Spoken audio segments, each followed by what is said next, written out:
Well, as the move to curb oil theft continues across Nigeria, a 1,500 metric ton vessel known as Dama has been set ablaze by operatives of the Operation Delta Safe Joint Task Force in Delta State. Security operatives say burning the ship is a strong message to oil thieves. Well, the vessel is allegedly said to be owned by Maxwell Limited, a Nigerian engineering company. Arise Energy and Business correspondent Onyi Sunday reports. The sound of gunshots reverberate the air here on Warri River. It's all an attempt to end the voyage of Diema, a 1,500-ton vessel which has robbed Nigeria of its resources for years, stealing its crude and selling it to Ghana. On the 6th of October, the beginning of the end started for this vessel. It was apprehended after an ambush was laid by the JTF and Tantita Security Services, loading crude oil illegally from a hose connected to a pipe flowing from Abiteye to Escravos, which is being operated by Chevron. The vessel has operated under so many names over the years. Deborah, Ebiene, Lizzie. We know it today as Diema, and its journey has come to an end.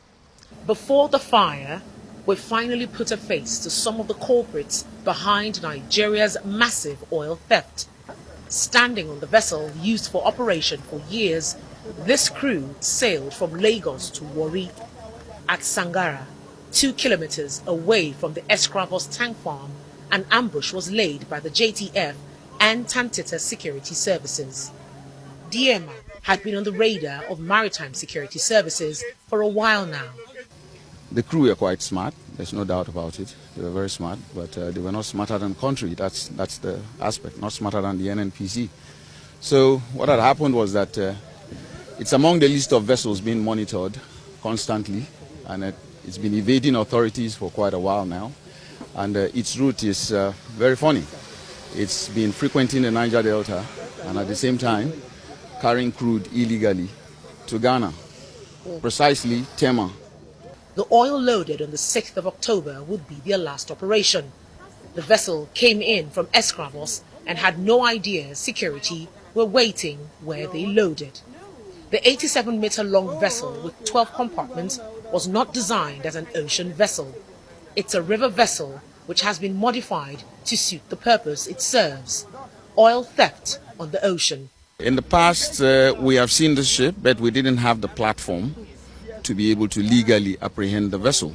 As you know, everything is about jurisdiction and empowerment to do so.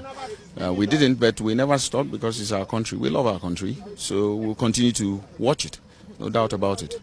You know, and it's our region too. I mean, you saw the devastation caused by this type of business. So we have never stopped looking at all of these things. We have more under our watch list, no doubt about it, but what we are using this medium to plead is that they should just stop. Stealing from a major trunk line that supplies the Chevron terminal, 5 compartments out of 12 on this vessel have crude. 650 cubic meters of crude separated into several compartments was found on board. They couldn't finish loading owing to the arrival of security operatives.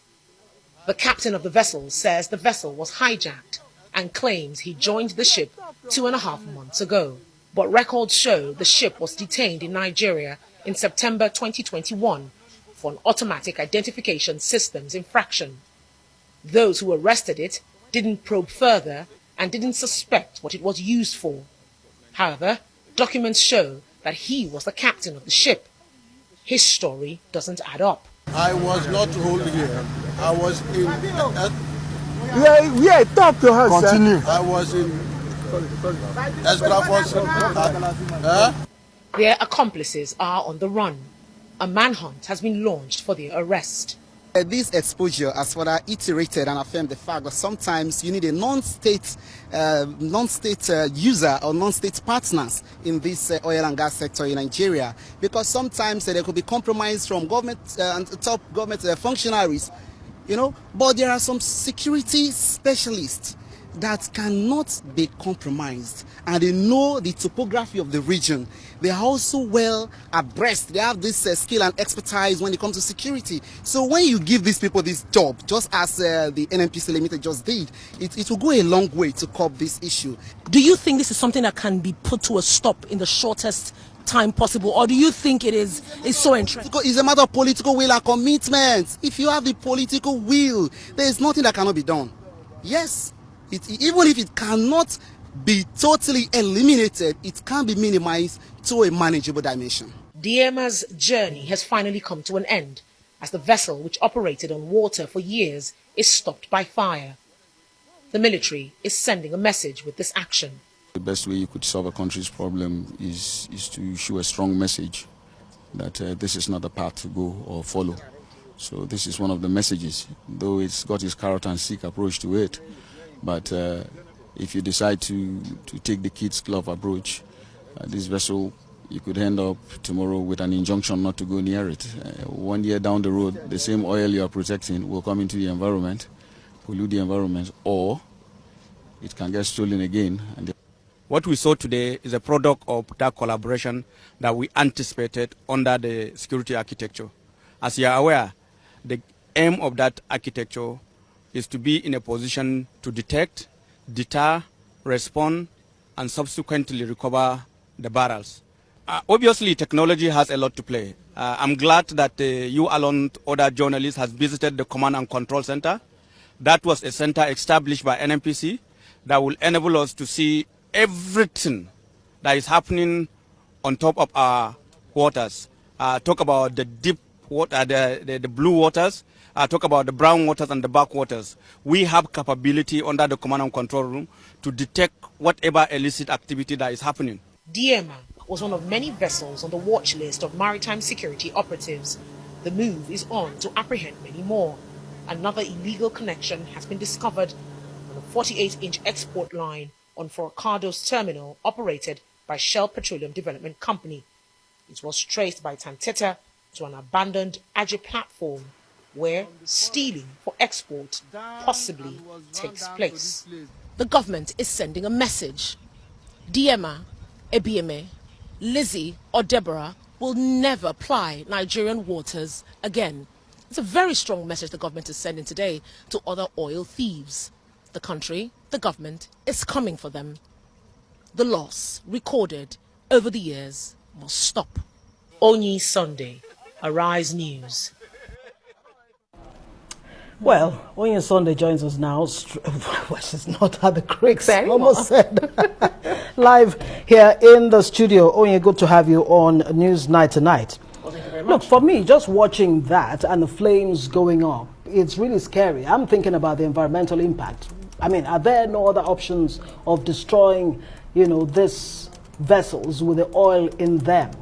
What exactly is going on with that, as far as that's concerned? That also got me, worried a bit. My question is, why burn it in the first place? Right. It's a vessel that's still, still operational. It's functioning well. Why can't we seize the vessel and use it for, other things? Mm-hmm. And clearly, that vessel also belongs to a Nigerian engineering and procurement company, which is something also very disturbing. When I asked that question, apparently, I guess maybe from experience, I was told that if they do not take that action, a court injunction might appear from nowhere, asking them to lay off that particular vessel. All the oil in it is actually stolen, and filled with water, and then it's a different case entirely. So for them, they feel that's the best way to go. And like he said, yes, it's a carrot and stick approach. It's neither here nor there, but just want to send a strong message to oil thieves to say, this is what will happen to your vessel. You will lose the oil, and you will lose, your tool of trade as well. Okay, so this is something we've been focusing on for a bit now. What was something else that was disturbing for you on this particular trip? And I ask because, in recent days with these exposures we've been seeing, Nigerians have been asking, is there a political pressure from somewhere? I mean, the elections are forthcoming. Why are we making these discoveries now? What's going on? What's, causing all of this? Okay, so clearly we've had the president speak a lot about the issue of oil theft. True. Oil theft. You've had captains of industries raise alarm over time about oil theft. We've seen NNPC, in certain months with zero foreign exchange coming from oil. We are producing less than half of our OPEC quota. So it's about time, that something would happen. Whether it's happening now or in the future, something just had to happen. And speaking to that consultant on the boat, he did say, which is, I can understand people asking that question. He said they have observed so many of them, so many vessels stealing oil, but they never had the platform to apprehend them. They didn't have that legal backing to go after them. There was no way they were going to, stop most of these ships. But with the government bringing them into the picture, they understand the terrain together. Like this ship was actually apprehended in the creeks. So they understand how they work. As a manhunt, for those who helped to bring the hose that we're using, they're still looking for those people as well. So, bringing them in and saying, okay, look, we understand. Your agitations aside, we want to bring you into the picture. You know who these guys are. Whether you've worked with them in the past or not, we want you to apprehend them. So that's what we're seeing now. They're just going after the guys they already know have been, yes. Is that why it's looking like it's it's piece of cake? Exactly. Arresting or apprehending the people behind that. Because there's another one already. The fact remains that, look, experts or analysts would say, look, it's a political elite, economic elite that are behind, this, stolen or stealing our crude oil.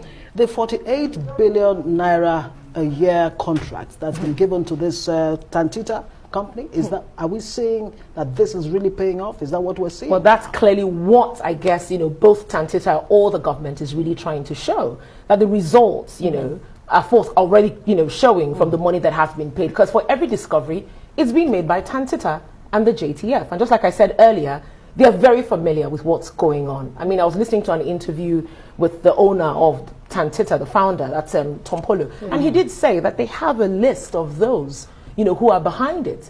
So they do. They're just sending a warning to say, it's time for you to stop because we will come after you and we will seize your vessel and, of course, hand you over to the government, right? So it's a case of saying, the what's going on. Will the big guns, will they be arrested? Will they be apprehended? The big ones that are behind this... Honestly, my fingers are also crossed on that. It's not the first time we've heard that the government has names of certain people who are perpetrating all sorts in the country. Will they have the political will to name and shame? We're going to have to wait to see that play out. Time will tell. Fingers crossed, hoping they don't go norm. Oyin Sunday, energy and business correspondent for Rise News. Thank you so much.